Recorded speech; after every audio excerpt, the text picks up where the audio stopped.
You know, for Gibby and I, starting the podcast was a big deal. Well, starting your own business is a big deal. And there's a lot you need to know from day one. One company that makes everything easier is Shopify. We use it for all of our podcast merch. Shopify powers millions of businesses worldwide, from household names like Mattel and Gymshark to small businesses just getting started. Shopify has the templates and AI tools you need to get a stunning site up and running fast. No coding needed. Shopify checkout means more customers actually buy, and returning ones can do it in a single click. And if you have any questions, Shopify's built-in AI assistant Sidekick is ready to help you build, troubleshoot, and keep moving. And Shopify has award-winning 24/7 customer service on top of that. All you need is the idea. Shopify handles the rest. Start your free trial at shopify.com/TCAT. Start your free trial at shopify.com/TCATT.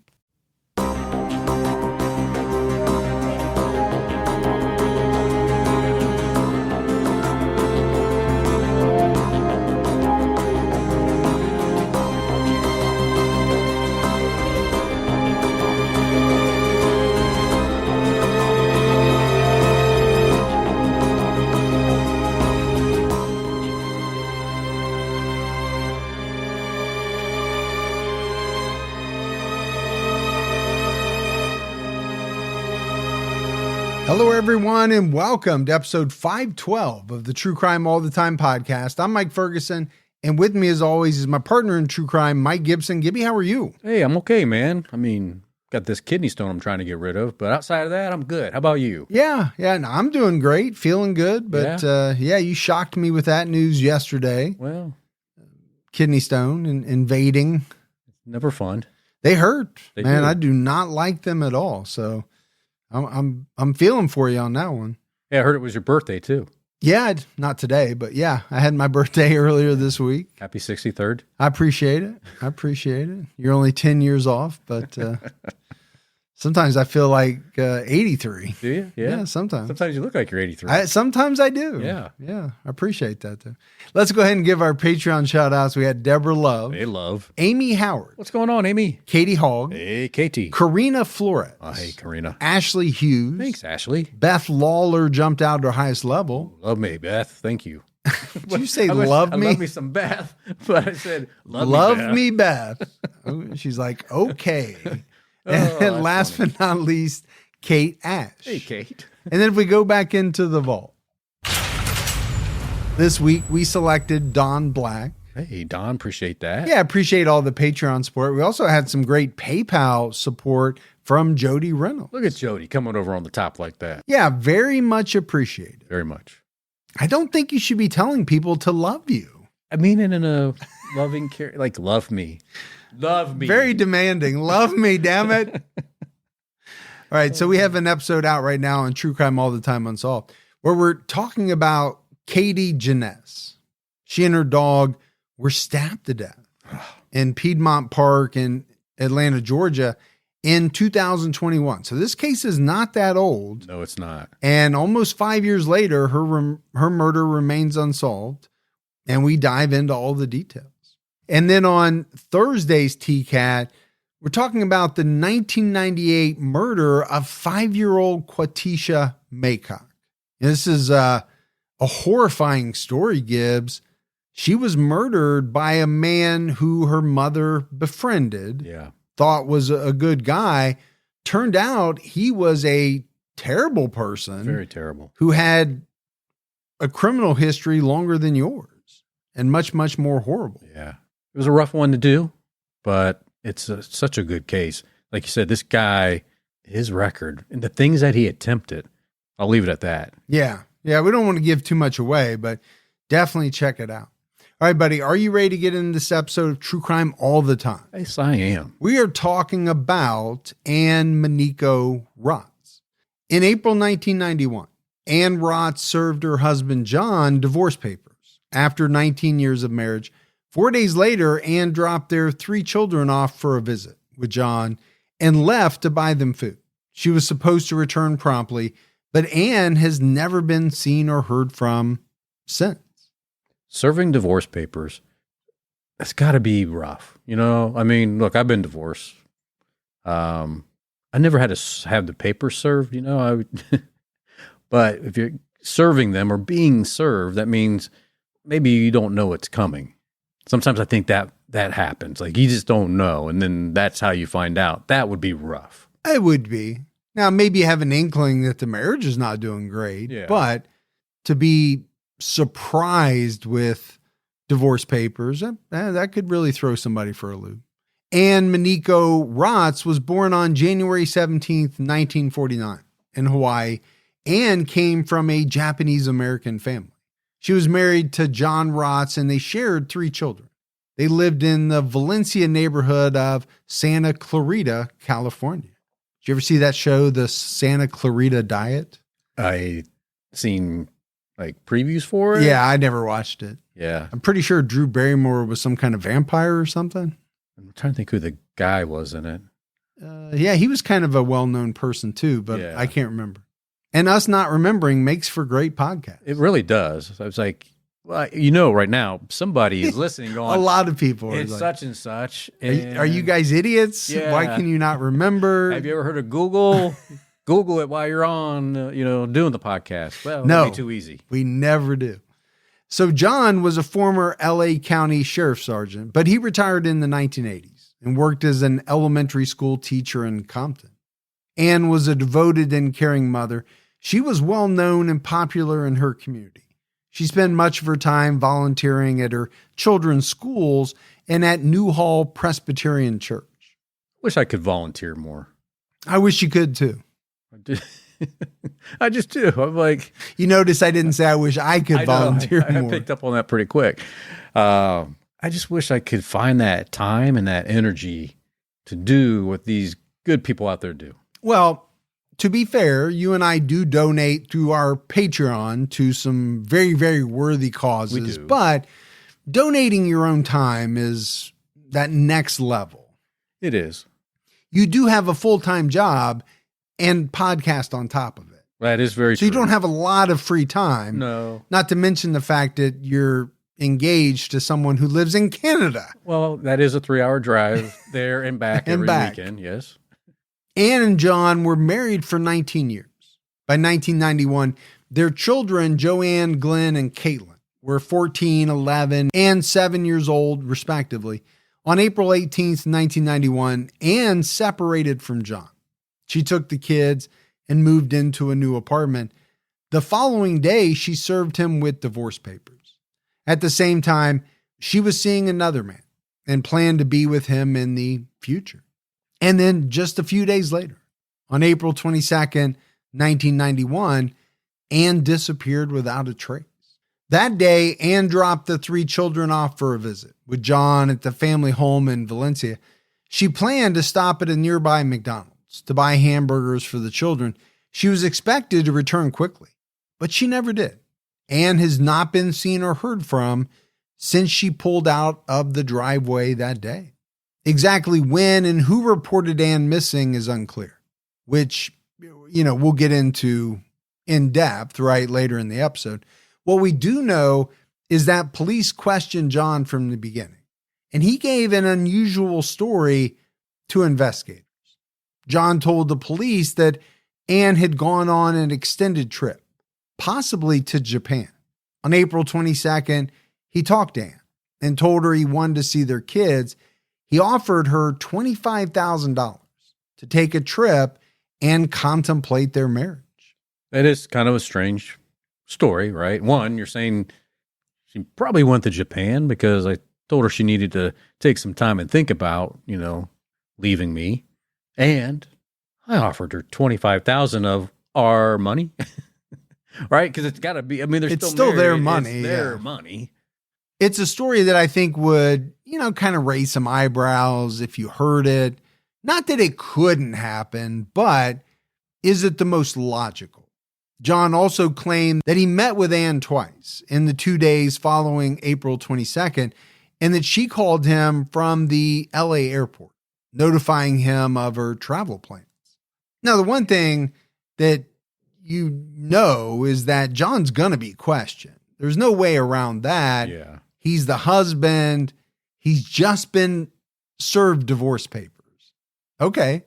Does he have a motive for wanting Ann dead?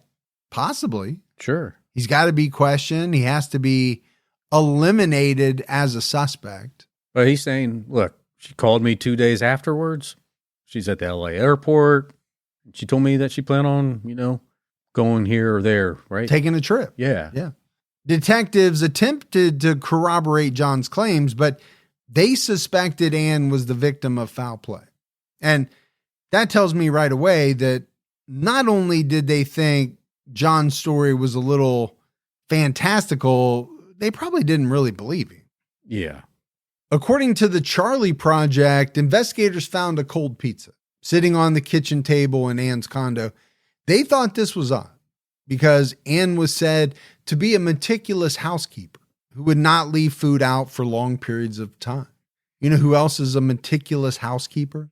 Not you. Not me, but somebody in this house is. Yeah, your wife. My wife. Yeah. As much as I talk about, her cooking, she is an unbelievable housekeeper to my detriment at times because she, I can be lazy and leave stuff out. And that is a no-go in her book. But she's also the type of person that scrubs dishes and cleans them and then puts them in the dishwasher. Yeah.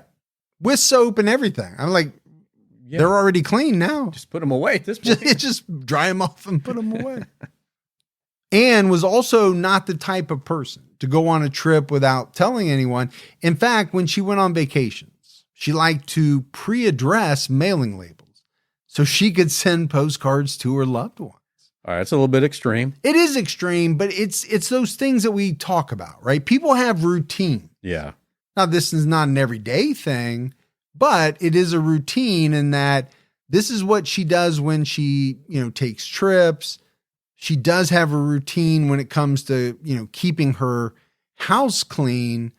And you wouldn't expect a person like that to leave a pizza just sitting out on the kitchen table. No. I mean, some people like cold pizza and they'll leave it out overnight, but yeah, preferably cold, meaning you put it in the fridge, not cold as you left it on a table overnight. I've had buddies that would leave it out.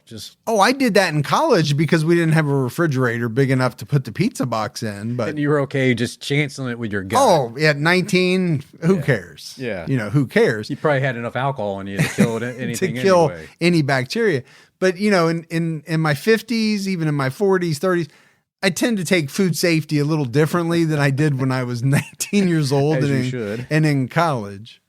On April 26, 1991, Ann's Plymouth station wagon was found abandoned at the Van Nuys Flyaway Park and Ride lot for travelers heading to the LA airport. There was no sign of her there. Investigators couldn't find Ann's name on any flight manifests. John spoke to the press on May 20th. And said his family was in turmoil and reiterated the sheriff's department plea for information. He declined to speculate on whether Ann might have gone back to Japan, saying per the Signal newspaper, "I'd just like to say that we'd like her to return home. If she reads this or if anyone knows her whereabouts, we'd like her back." But she wasn't on any manifest. And if you're flying international, you would think you'd be on some type of manifest. Yeah. Now I get it. It's 1991. It's pre 9/11. Things were a little bit different, but I'm still thinking record keeping wise, they knew who was on the plane and who wasn't. It's casting a lot of doubt on John's story. But you still have to wonder, how did the car get there? Or why is her car there? Yeah. Did somebody drive it there? Did she drive it there? In June, Santa Clarita Sheriff's investigators focused on the Hamburger Hill fast food area in search of evidence. That year, crews dug at 6 sites around Soledad Canyon and Spring Canyon roads. They were led to this area by 2 psychics. In August 1991, authorities said that John was not a suspect. However, Papers like the Signal reported that moments after Ann left to get food, John told the kids he was going to the same McDonald's. He returned a short time later with cold food for the children. So she said she was gone. He said, hold on, I'm going to go. I'll be back, kids. And then he comes back with cold food, meaning either did he get the food from that she might have got? Or was he gone long enough for it to go cold because he was doing something nefarious? And you know, McDonald's fries are not good cold. Half the time, they're not good warm. Brother, I got to be honest with you. I'm not here to bash on McDonald's, and maybe it's just the one by my house, but it is real spotty and hit and miss lately. Yeah. You know, McDonald's fries used to be the end all be all. Right. They are not anymore. When they're fresh, they're amazing. But a lot of the time anymore, they are not super fresh. It's hard to get fresh ones anymore. It is, which makes no sense because the place is packed at all hours of the day and night. Yeah. I don't know if they're not cooking them long enough. I don't know what's going on. The whole system's gone out the window. I do love their Cokes, though. Well, I think we've talked about it before. They do have an amazing carbonation system. They do. Second to none. Can I get that carbonation system at home? You probably could. It's going to cost a lot of money. Yeah. Well, you know me. I'm tight on my funds. Eventually, Ann's case went cold. 15 years passed without answers. Police did not officially name John as a suspect. And we said that, right? But they could never rule him out either. So I get it. It's tough to come out and officially say, this person is a suspect. I think you have to meet some criteria of having at least some sort of evidence to go out on a limb with that type of, proclamation. But they definitely can't rule him out either. There's a lot of smoke there surrounding him. They can leave him as a person of interest. Yeah, absolutely.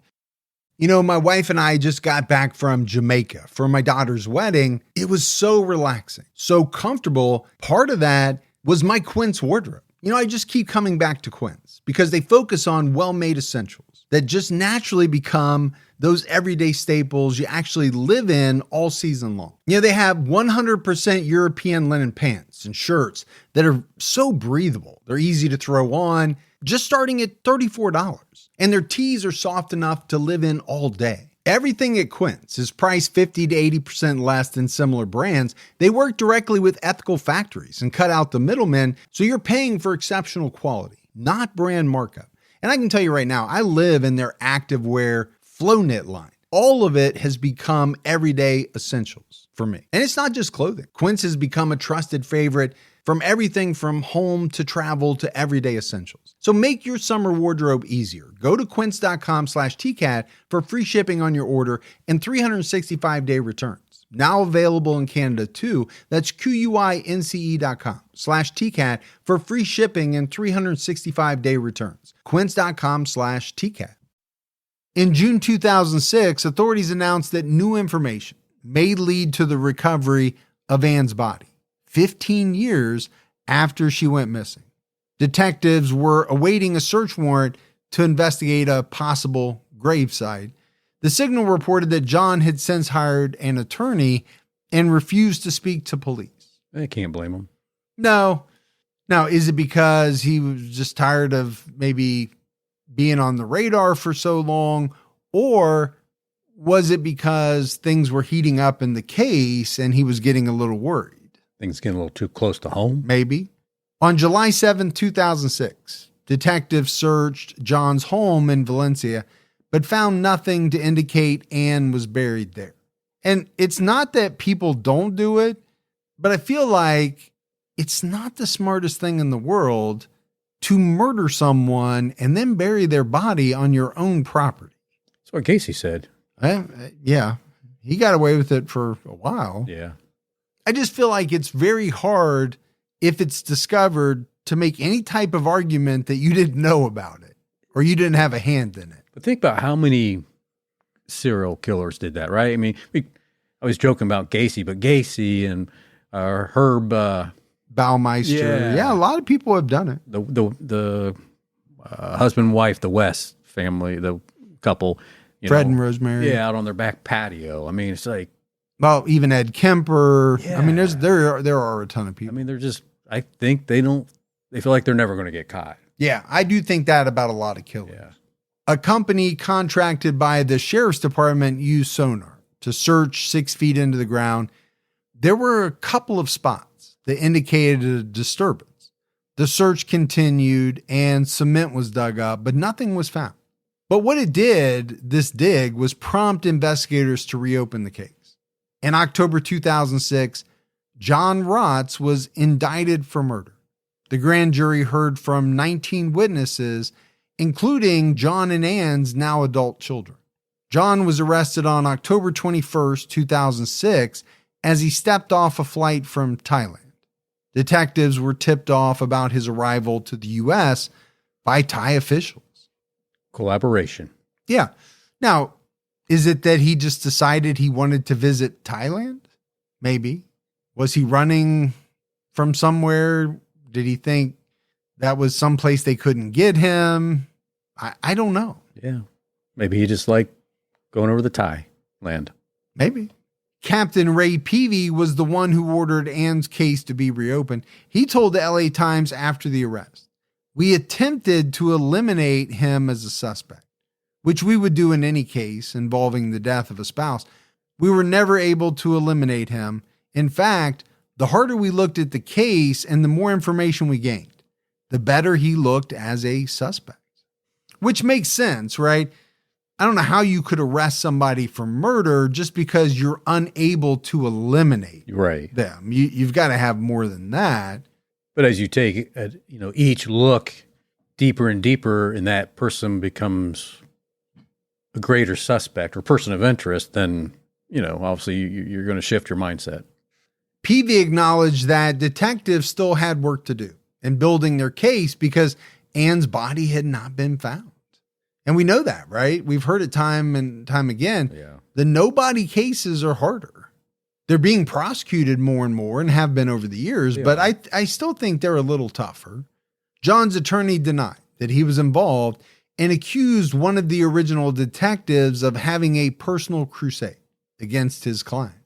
John pleaded not guilty to murder. During his first court appearance, the trial started with jury selection on June 18th, 2007. During the selection process, the defense characterized Ann as unhappy and tired of the responsibilities of raising children. They also alluded to a year-long affair with her high school sweetheart that started in 1990. John didn't learn of this affair until a year after Ann left. According to the defense, Ann moved herself and the kids out on April 18th, 1991, while John was at work. She served him divorce papers the next day. They went to marriage counseling over the weekend and met in the driveway of the home. On the day of Ann's disappearance, John told Ann he would give her $25,000 to use while traveling and contemplating their marriage. Yeah, here's $25,000. Take it. Travel. Back to your point, I mean, they haven't split assets at that juncture. Yeah. Also, though, $25,000 is a ton of money in 1991. Sure was. Now, traveling to Japan, I'm sure, is not cheap. No, it's going to cost you some money there, too. But the prosecution called this story nonsensical and described John as a controlling husband who was not going to let Ann leave him. Opening statements began on June 21st.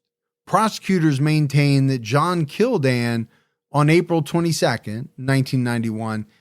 Deputy DA John Lewin relied on circumstantial evidence and logic to build the case. That's all they had. Yeah, he doesn't have a lot in the way of physical evidence. Number one, he doesn't have a body. And so it's hard to have a ton of physical evidence, I think, without the body. Lewin told the jury, as quoted by the LA Times, "Whether you have a body or not, it's clear she's dead. And once you agree she's dead, it's clear she died on April 22nd, 1991. He's trying to use that logic. Yeah, and I think if you're a juror, okay, it does make some sense. We don't believe this is a woman who just ran off and left her kids. And since nobody has seen her since April 22nd of 1991, can you assume that that's when she died? Well, like you said, she's got kids, and there's nothing that we saw in the research that said she doesn't want to be with her kids. She absolutely adored her kids. Well, and also there was an affair going on, and she had plans to be with someone else. Yeah. So she's leaving that person behind as well if she just takes off to start a new life. Doesn't make sense. It doesn't. The jury heard that Ann lived in fear of John throughout their marriage. She told friends he threatened to kill her if she dared to leave him. The prosecution also pointed out conflicts with John's original statements to investigators as well as to friends and family. He claimed he met Ann on April 24th at a restaurant to give her $7,000 as part of the total $25,000 he planned to give her for her travels. He claimed Ann called him from the airport, but John's claims that he was in contact with Ann after April 22nd fell apart under scrutiny. According to Deputy D.A. Lewin, you would have to believe that Ann Racz, who was a dedicated mother, abandoned her children and disappeared with no word to anyone in her life. But the one person she's afraid of and doesn't want to see anymore, he's the only one she's talking to. It's absurd. It is. It's unbelievable. It is. I think that word or that term, nonsensical, really does fit. Yeah. It just does not make sense. She didn't like this man. She didn't want to be married to this man anymore. Yet, of all the people, friends, and family, he's the only person she's going to talk to after April 22nd. Yeah. The prosecution also noted that Ann was reported missing by her pastor, who had been giving the couple marriage counseling and was familiar with Ann's fears. So there's some accountability right there, right? He's saying what you're hearing about her being afraid of him is true. Yeah, according to him. Also, he's the one reporting her missing. Yeah, not her soon-to-be ex-husband. No, but why would he if he's talking to her, right, in the days after? Yeah, true. But if those claims start to fall apart, then everything starts to fall apart. In their opening statement, the defense reiterated their claim that Ann was unhappy with her marriage. They alluded to a 1991 statement from the Ratz's oldest daughter, Joanne, who was 14 at the time, in which she recalled Ann speculating that maybe she would just leave and perhaps the family would be better off without her. At first, no one thought she was serious. And let's be honest. A lot of people have probably made off-the-cuff statements like that. Yeah. In a moment of anger or, disappointment or fear or whatever it is. Doesn't mean they want to do it or are going to do it, but they've said things like that. It happens. You guys would be better off if I just left, right? I mean, who hasn't said that? I don't think I have, but I'm sure a lot of people have. People do say things like that. They do. They don't really mean it. And most people don't follow through. No. Those are just kind of quick, off the cuff type of anger remarks that very quickly go away. It's like me over here on pizza night saying, can't believe you got mushrooms and olives again. I'm leaving. And then, quickly turn back around, sit down and eat the pizza that has mushrooms and olives on it. Yeah. I mean, you pick the mushrooms and olives off, but you're not going to miss a free meal. Yeah. I mean, it's steam's still coming off the pizza. That's one thing we know about you. Yes. Ann's pastor, Glenn Thorpe, who started marriage counseling with the couple in 1990, said that Ann was a faithful, loving mother who was threatened by her husband. Ann confided in her pastor that John threatened her by saying, if you ever leave me, I'll find you. No matter where you go, I'm going to stop you. There's those threats again that I cannot stand. It's like, people, if you don't want to be with somebody, or more importantly, if someone doesn't want to be with you, let them go. Why are you holding on to them for? Yeah, I don't understand that mentality. I really don't. If I thought someone didn't like me, didn't want to be friends with me, didn't want to be married to me, the last thing I would do is threaten them to stay. Yeah. I already know they're not happy. Why would I want them to stay if they're not happy? But I think, some of these individuals, they just have that mentality that they're not going to lose. Right. They're not going to give in, regardless of the feelings of the other person. It's almost like those feelings don't matter. No, they don't.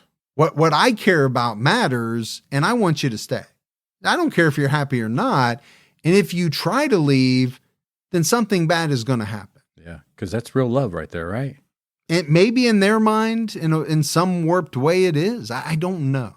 Ann also told him that John threatened to kill her. According to the Signal, Pastor Thorpe described Ann as a lovely, caring woman who really loved life, loved her children, loved her faith, and was a giving person. So this loving, caring woman that loved her children, loved her faith, was just going to walk away from all that. Well, and you also have to, wonder how this testimony by the pastor is coming across. You would think most people would find a person like this pretty credible. Yeah, it comes with some credibility for sure. Now, there's a hearsay angle of it. Yes. Right? She told him, he's telling the court, but do you place a little more accuracy on a pastor than maybe you do other people, especially people who have maybe an axe to grind or have a reason for saying something? And I would say most people probably would.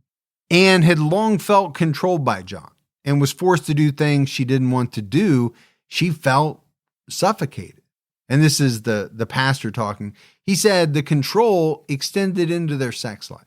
Thorpe also said he filed a missing persons report on May 1st, which contradicted John's claims that he reported Ann missing. Well, what you don't want to be is you don't want to be the husband that doesn't report your missing spouse and somebody else does, because that's not going to make you look good. Well, and it also doesn't make you look good because of the scenario, right? She says, I'm going to McDonald's to get the kids some food. I'll be back. And then she doesn't come back. Yeah. You don't find that odd? But yet you run to McDonald's and get the kids some food and come back, and she's still not back. You didn't see her at McDonald's. So at that point, would you not think something has happened? At a certain point, you would, right? Now, we said it, right? It was a little bit gray as far as who reported who missing, but obviously we have the pastor testifying that he did. Other character witnesses testified that Ann was a loving and dedicated mother who volunteered at her children's school and was involved in their after-school activities. She would never abandon her children for years without contacting them.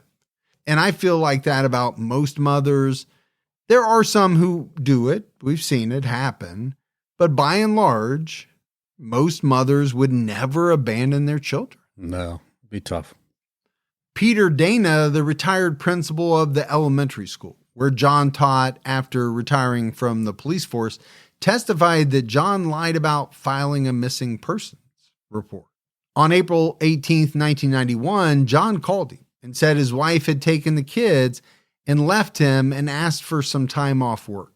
John was emotional and asked a series of out-of-place questions, such as, do you think that I'm the kind of guy who would be violent? Do you think I'm a mean person? Do you think I'm the kind of person who would hurt someone? Those would be strange questions to ask. Yeah. If I asked you those questions about me, you would probably think, what did you do this time? Yeah. I mean, first of all, I would answer yes to all three. But then after that, it would be like, okay, why are you even bringing this stuff up? Right. When you're just asking for some time off work and you said your wife has taken the kids. How does this play in? It's a little bit too much information, or are you trying to initially plant something in my head that your wife took the kids and left, but then you follow up with these strange questions? Like, I could see if he called and said, hey, I need to take some time off. My wife left me and took the kids, left it at that. But to go into this series of questions about, am I a violent person? Do I do this? Do I do that? What's the reason behind it? John didn't come back to work until April 29th. Dana noticed a 1 to 2 inch scratch on John's jaw towards his neck. John also didn't reveal that Ann was missing until May 18th. And that's when he indicated he filed a missing persons report. So that is about a month later. Yeah. That's a long time to wait to even talk about a missing persons report or say that Ann is missing. And that's if he actually even did file one. Exactly. The jury heard that the day before she went missing, Ann wrote a letter to her longtime friend and secret lover, Robert Russell, about their relationship, and she expressed relief about moving out of her family home and her pending divorce. Russell testified that he and Ann made plans prior to her moving out. He planned to sell his house in Northern California to move with his daughter into a home with Ann and her children. They were going to visit Disneyland with their kids in June 91. So they had a plan. They had a number of plans. So again, if you're looking at the probability that Ann just kind of up and left, does it seem more likely or less likely, knowing that she had what appeared to be a good relationship with this guy? They made plans to move in together. I'm not buying it. No, me neither. Ann also told Russell her husband was abusive, and she was afraid he would retaliate. Now, Russell didn't push for details. He testified that Ann wanted to move quickly and silently. If John was actually the type of guy she said he was, then you would want to avoid any confrontational run-ins. Yeah, because I think she knew he was not going to take it well. Right. Ann and John reportedly had a heated argument after meeting with Pastor Glenn Thorpe to discuss custody of their kids the day after the divorce papers were served. Ann told Russell about the argument over the phone. She wrote in her April 21st letter to Russell, which was postmarked April 22nd. I'm exclusively yours. You've always had my love. I will never have sex with John again. I will never touch him again. I'm free. Neighbor Thomas Deerdorf testified that he was washing his car in the driveway on April 22nd, 1991, when he saw John and Ann talking to each other in their front yard. Ann drove away. He flagged her down to ask about a babysitting arrangement. Ann told him she had to get the kids something to eat. Shortly after she left, John drove down the street. Deerdorf said John seemed intent and did not wave in his direction, something he normally did. Like John was on a mission. Yeah, like he was hyper-focused. Yeah. Members of Ann's Bible study group testified that she shared her plans to leave John. During an April 16th meeting, she expressed fear about the fact that John kept guns in their home. Member Pat Cottrell testified that Ann told stories of how John would sit alone in the dark, planning the perfect crime. Scary. Very scary. I don't know what all's involved with sitting in the dark, quote unquote, planning the perfect crime, but not something I sit around doing. No. But clearly she knew she was leaving him. She told many people that she was leaving him. Yes. You know what her plans were. So you know what she didn't tell many people was that she was going to just completely leave and run away. Exactly. And do you think she'd have told maybe one person? And see, that's another thing that always gets me. Yeah. This is not a woman who, didn't have friends, wasn't sharing information with a multitude of people. Yeah. But yet the one thing she's actually going to do, according to John anyway, she decides to completely keep hidden from everyone she knows. Just tell him that she's leaving. Yes. Yeah. The one person she's not comfortable being around. The jury also heard from Ann's daughter, Joanne, who was one of the last people to see her alive, and picked her up from school on April 22nd, then picked up her brother, Glenn, then the youngest daughter, Caitlin, from a Girl Scouts meeting. she drove them to see their father. According to Joanne, as quoted by the Signal, she told us that she needed to talk to my dad, and we were to go in the house and wait. Ann parked in the garage. She stayed in the car and the kids went inside. John came outside and talked to Ann through the open window. About 15 minutes later, Joanne went into the garage and saw them still talking. According to Joanne, it seemed like a normal talk, and they appeared to be getting along. She asked when they were going to eat. Ann said she was going to McDonald's to get them food. Joanne went back inside. Then John came into the house and announced he was going to get them food. She never saw Ann leave the driveway. And that's an interesting statement. Yeah. But we know she did based on what the neighbor said. But here's the one daughter saying, look, mom said she was going to go get us food. And then next thing I know, dad's coming in and said, nope, he's going to go get us food. And that's the last thing that she recalls. And we know from the neighbor, both of them went down the road. You know, she said she was going to go to McDonald's. We don't know what his intentions were besides what he told the kids. But we know that he was focused and didn't want to stop for the neighbor. Joanne testified that she didn't have a clear recollection of how long John was gone, but the food was cold when he returned. Joanne said she expected her mother to return to pick them up because they were going to have pizza in the new apartment that night. Instead, they spent the night with their dad, without their clothes or backpacks, with their school supplies, which were left in Ann's car. So that's another thing, right? You would have to believe that Ann left her children and took all their school books, their backpacks, all their school supplies, all that stuff with her. Yeah. When she didn't need to. She could have left that behind. Right. Now, you know, she talks about how they were supposed to go back to the new apartment, have pizza. And when they check Ann's apartment, they found pizza in there. Now, how'd that get there? Was that placed before they left? Was that something that somebody, you know, knew that the kids thought they were going to have pizza when they came home and went out and placed it in the apartment? Yeah, it's a great question. On April 23rd, Joanne returned to her dad's home to find the school books, backpacks, and her makeup kit that she left in Ann's car on the kitchen table. John claimed Ann dropped them off. So now you have to believe that Ann ran away. At some point, she realized she had all the kids' stuff. And she came back to John's house and said, here's all the kids' stuff. Yeah. So this is where all his stories don't add up. And it's where just nothing really makes sense. It just doesn't. John told her that Ann told him they wanted to stay with him. And she went away to think, but he gave no further details. Joanne worried about her mother and called friends and family later that day. Joanne testified she was worried because they had just moved, and she knew Ann was not planning a trip anytime soon.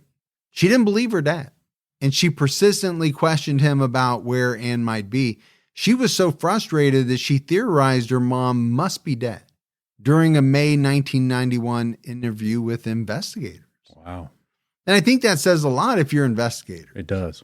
Into the mindset of, you know, the child, that she's of the opinion, no way mom would leave. She must be dead. In the months and years that followed Ann's disappearance, her dad showed little interest in Ann's whereabouts and efforts to assist investigators. He told Joanne to let it go and repeated the claim that Ann abandoned the family. And I don't know, Gibbs, I've never been divorced. I understand that it could be really tough, but I feel like even if the divorce was contentious, Yeah. if that person was missing, knowing that they're still the mother of your children, at some point you'd have to put any animosity you had aside and you'd have to be worried about her. Of course. One, you have a history with that person. And secondly, like you, more importantly, that's the mother of your kids. And to tell your daughter to let it go, how are you just going to let it go that mom is no longer You around? can't say something like that. You shouldn't say something like that. John told Joanne that he met with Ann on April 23rd and April 24th. However, Joanne didn't think it was in John's character to have given Ann thousands of dollars because he was said to be extremely frugal.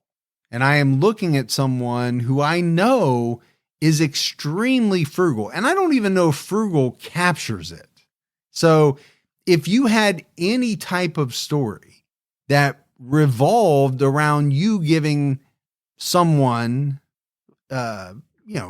especially your ex-wife, thousands and thousands of dollars willingly, color me skeptical.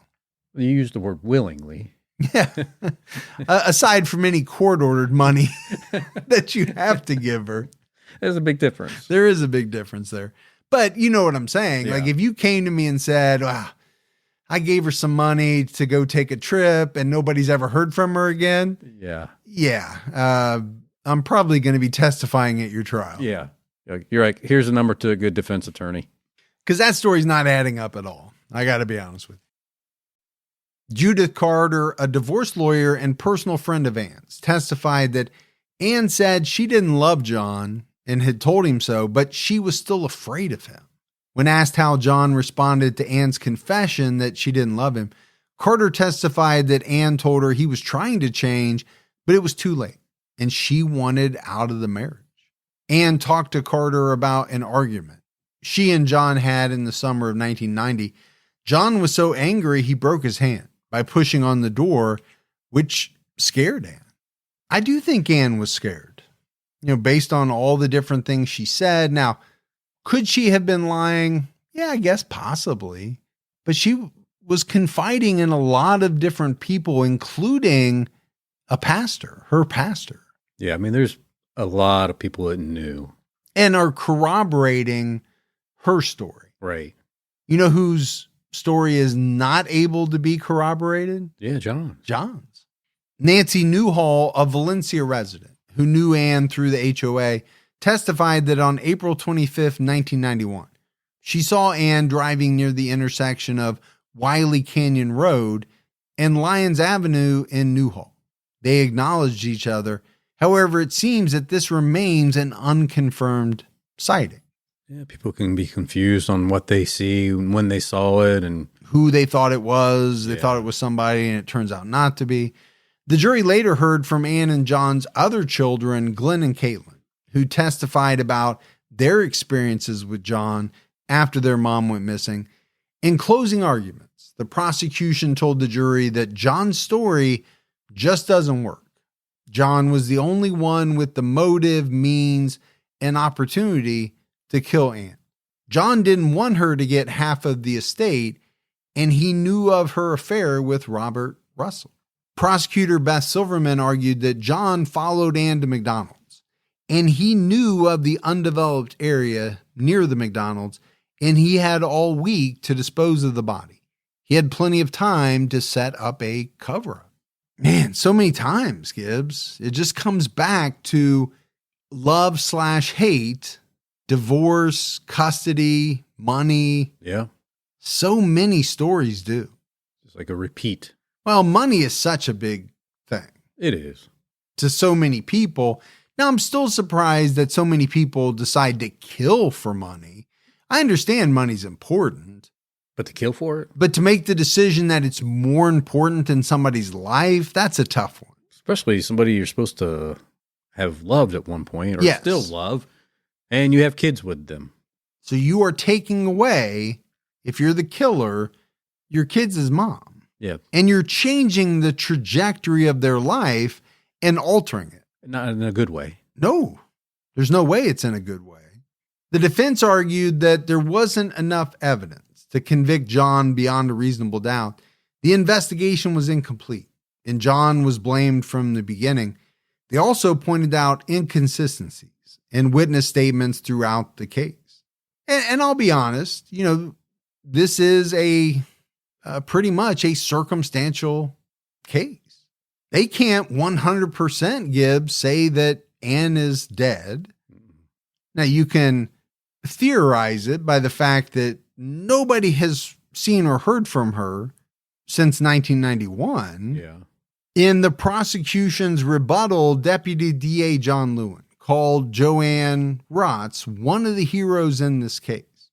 Lewin said, "Does anybody think that if there was any way Joanne could have provided something to help her father, she would have provided it? She got up here and told you what happened." Lewin noted that Glenn's testimony differed from his siblings in that he was not going to say anything that would hurt his dad's case. Lewin also argued that the defense poisoned the minds of the children with the letters between Ann and her lover, Robert Russell. So it's interesting, right? You've got 3 children. Right. One gets up on the stand and appears to be pretty accurate in saying what they know to have happened. The older, more mature one. Yeah. Now you have someone who doesn't want to hurt their dad's case. Right. It's kind of hard for me to fault, someone in that position. I mean, who wants to see either of their parents go to jail, really?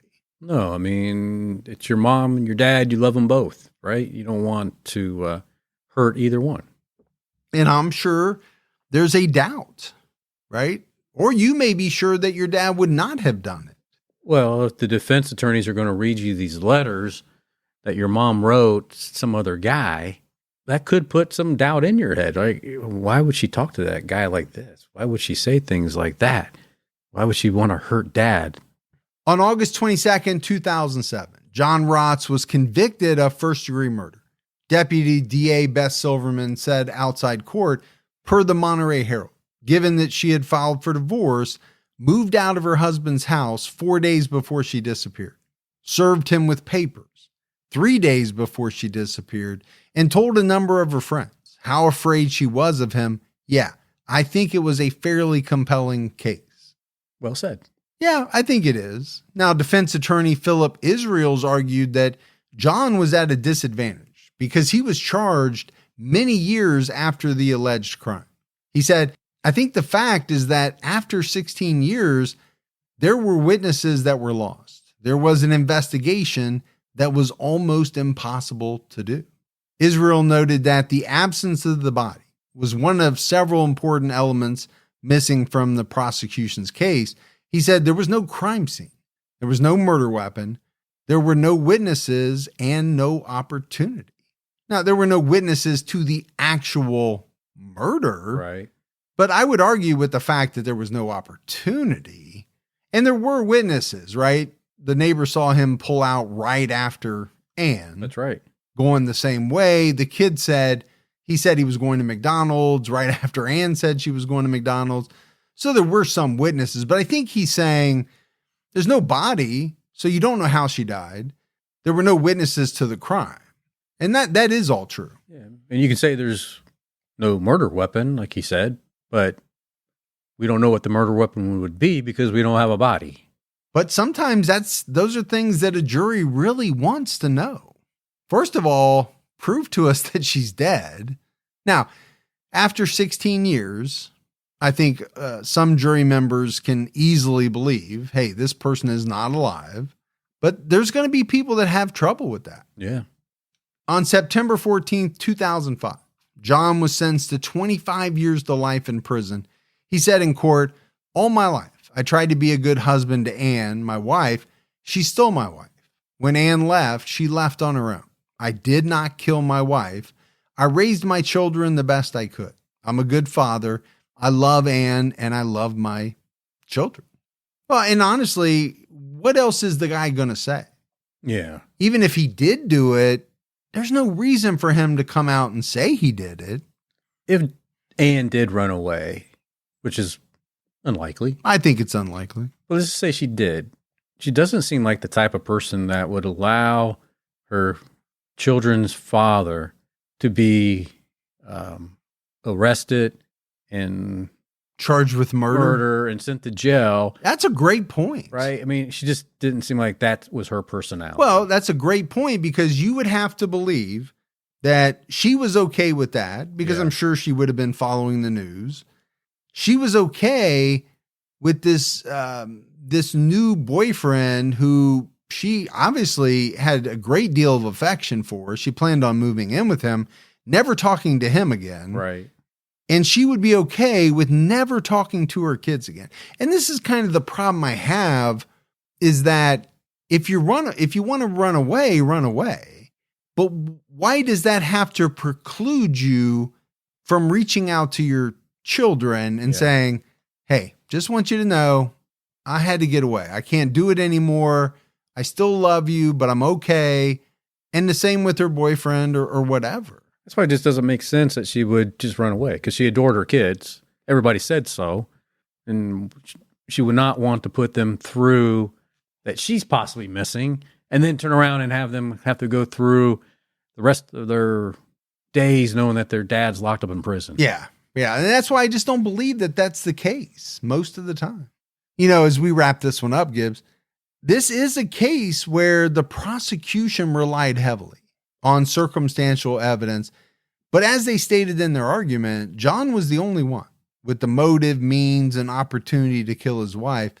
And I think they also had, you know, all these people who came forward to talk about how Ann expressed fear that her husband would kill her. And I'm sure all of that, right, went a long way with the jury. I do think this is a case, depending on the jury makeup, it's not a slam dunk that you're going to get a conviction in this type of case. No, it's a tough way to go. I could easily see one juror holding out because they're just not convinced beyond a reasonable doubt. They want that smoking gun type of evidence, and this case just doesn't have it. Yeah. Although this case is technically solved as of the airing of this episode, Ann's body still has never been found. I just think Gibbs, you know, if he did do it as he was convicted, right, of having killed her, I do think it was about control. It was about money.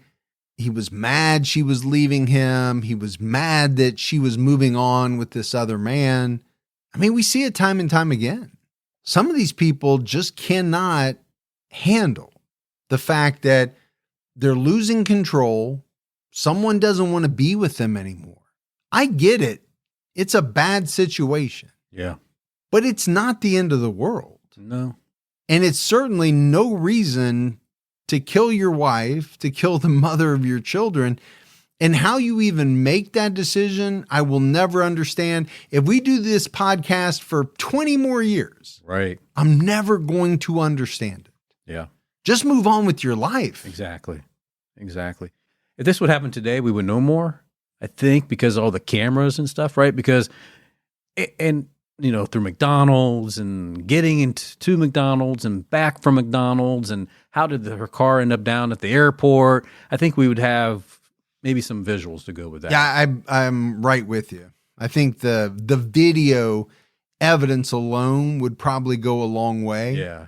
Either she made it to McDonald's, he was right after her, followed her out, or she never made it to McDonald's at all. Right. And then he comes back to McDonald's 45 minutes later, or he gets the McDonald's right then and there, but doesn't come back home for like 45 minutes to an hour, right? You would have much more of a definitive timeline. Right. And same with his stories about seeing her again on the 23rd and the 24th. Maybe that would be collaborated with, you know, some Ring cameras and maybe cell phone evidence. Exactly. Exactly. Cell phone data, perhaps. But that's it for our episode on Ann Racz. We got a voicemail. You want to check that out? Let's hear it. Hi, Mike and Gibby. It's Julie calling from Hamilton, Ontario, Canada. I'm just listening to your Joel Guy Jr. podcast, and I just wanted to say, while I was watching that trial live on TV, I know it's a weird thing to do, but for some reason I enjoy watching live trials. Someone had mentioned the reason he didn't have time to clean everything up, finish everything he wanted to do, including get rid of that notebook, was because it took him longer than he had anticipated, and he thinks that somebody may have gotten a little suspicious, and he ran out of time to clean up before people started to notice that his parents were missing. So that made a lot of sense to me, but it also made sense that, yeah, he probably did get really caught up during all of the stabbing that he was doing. But, yeah, I just found that interesting, too, that, you know, you go to such lengths to leave a notebook for yourself of all the things you need to do, and then you don't clean up and leave all the evidence that points to yourself. So, yeah, I just wanted to call in and leave that message. I love you guys. Your banter is amazing. And, yeah, keep up the good work and keep your own time ticking. Have a great day. Bye-bye. All right. Thanks for the voicemail. We love you too. Do. Yeah, it makes a lot of sense. Yeah. Right? To detail out everything in this notebook, but then follow some of it and not all of it. Yeah, maybe it's because he didn't have time. Yeah. Felt rushed. Do you sometimes feel rushed? I do. During coitus? Especially during Quartus. Coitus. Oh, I guess with that, we probably just should leave it. All right, buddy. That is it for another episode of True Crime All the Time. So for Mike and Gibby, stay safe and keep your own time ticking.